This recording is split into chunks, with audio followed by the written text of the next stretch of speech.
El Pleno del Instituto Nacional de Transparencia, Acceso a la Información y Protección de Datos Personales, INAI, a través de su área jurídica, interpuso ante la Suprema Corte de Justicia de la Nación una controversia constitucional en la que demandan la falta de nombramientos para cubrir las vacantes del Pleno del INAI.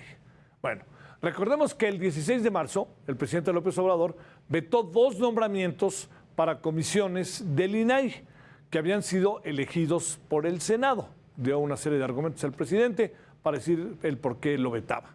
Señaló que era un reparto entre el PAN y Morena y que él no iba a aceptar eso. El 31 de marzo, el último día de este mes, concluye su encargo un comisionado más, Francisco Javier Acuña Llamas, por lo que el Pleno del INAI quedaría solo con 4 integrantes, sin el quórum leal necesario para sesionar.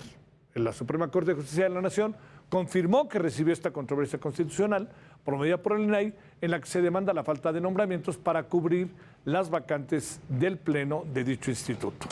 Bueno, quedó aprobado el dictamen con una lista de 10 aspirantes, ocupar el cargo de comisionado del Instituto Nacional de Transparencia, Acceso a la Información y Protección de Datos Personales, y esto fue lo que pasó. Las Comisiones Unidas de Anticorrupción, Transparencia y Participación Ciudadana y Justicia aprobaron por mayoría un nuevo dictamen con una segunda terna para sustituir al comisionado Francisco Acuña, quien concluye el cargo el 31 de marzo en el INAI.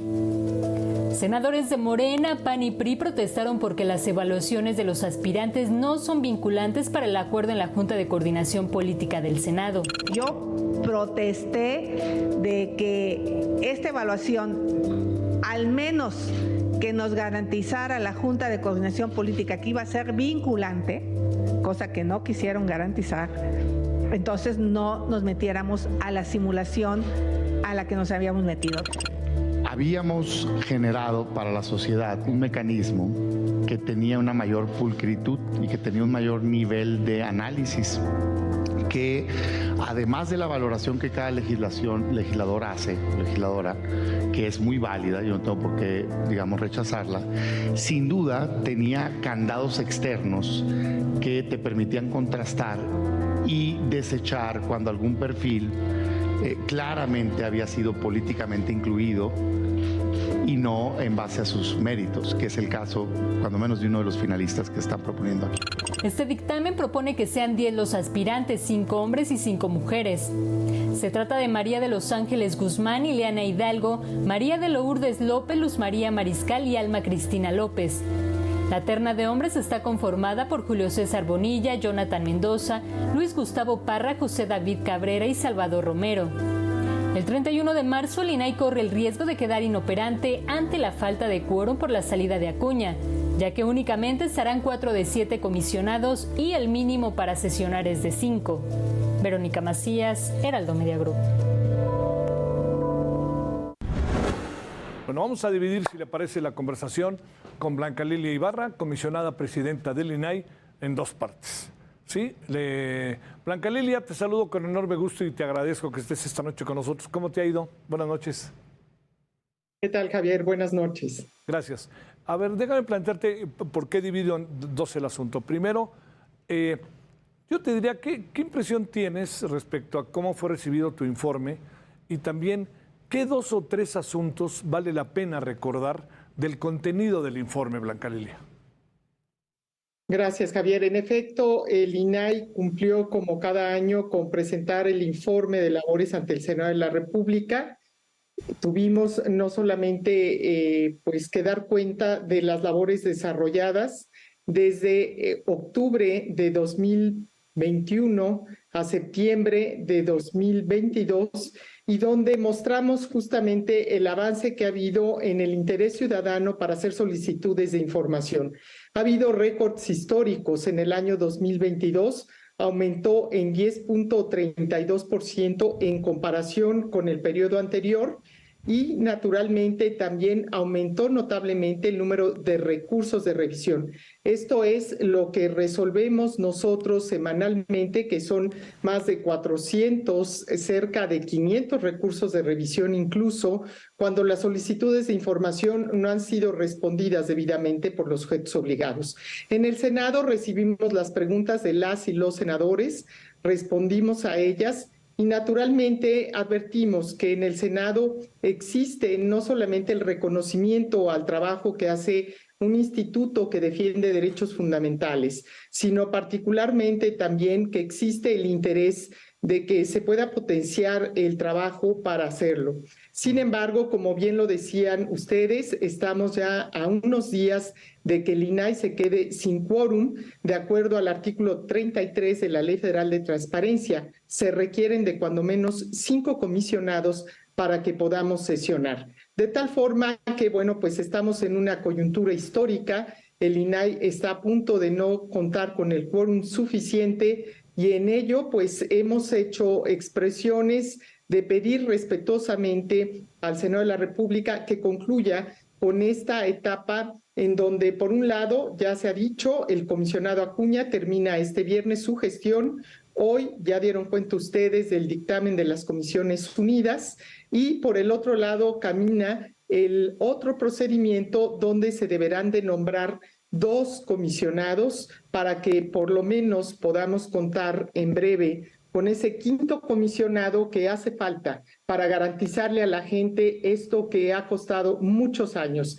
el derecho a saber, que viene a ser un mecanismo de control ciudadano.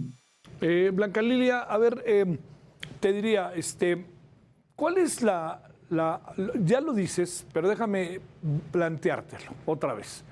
¿Cuál es la importancia estratégica para una sociedad como la nuestra la existencia de un instituto autónomo encargado de el acceso a la información y el respeto, el cuidado de los datos personales, quizás para decirlo de manera muy doméstica?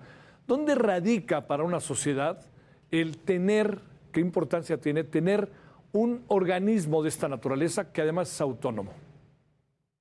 Mira, en un sistema de pesos y contrapesos en democracia, los organismos autónomos que defienden derechos humanos juegan un papel sumamente relevante. Se trata naturalmente de que se garantice el derecho a saber de la gente, pero sobre todo también el que este derecho tenga una utilidad en la vida de las personas.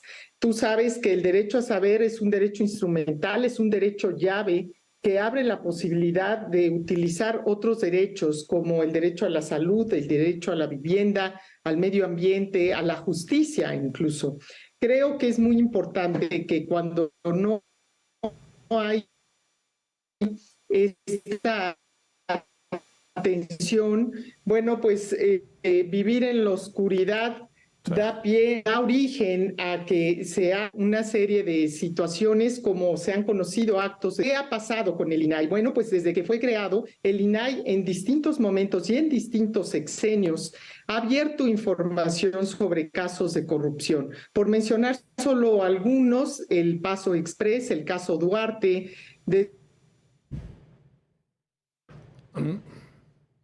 A ver, si podemos asegurar, se cortó. Estamos conversando con la comisionada presidenta del INAI, Blanca Lilia. La transparencia y de la rendición de cuentas. Esa es la relevancia. Tiene este potencial no solamente de fortalecer los valores de la democracia, sino también en la defensa de 2 derechos fundamentales como es la protección de datos y el acceso a la información pública. A ver, déjame ahora cerrar, Blanca Lilia, con ¿qué presumes que va a pasar con la controversia constitucional?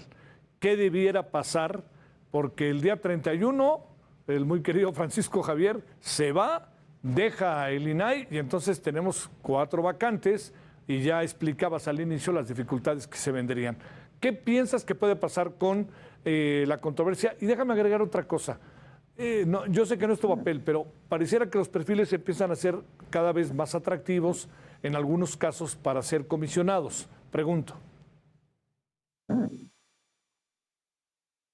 Se corta un poco la comunicación, pero lo que te puedo decir es que en el INAI confiamos en la Suprema Corte de Justicia de la Nación, en primer lugar, de que admita a trámite esta demanda que hemos interpuesto.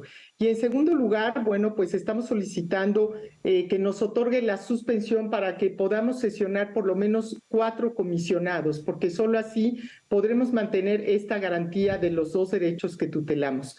De la segunda pregunta, no alcancé a escucharla, Javier, si me la puedes repetir. Porque... Sí, que pareciera que, digamos, hay perfiles que empiezan a aparecer atractivos, ¿no? Bien formados, etcétera.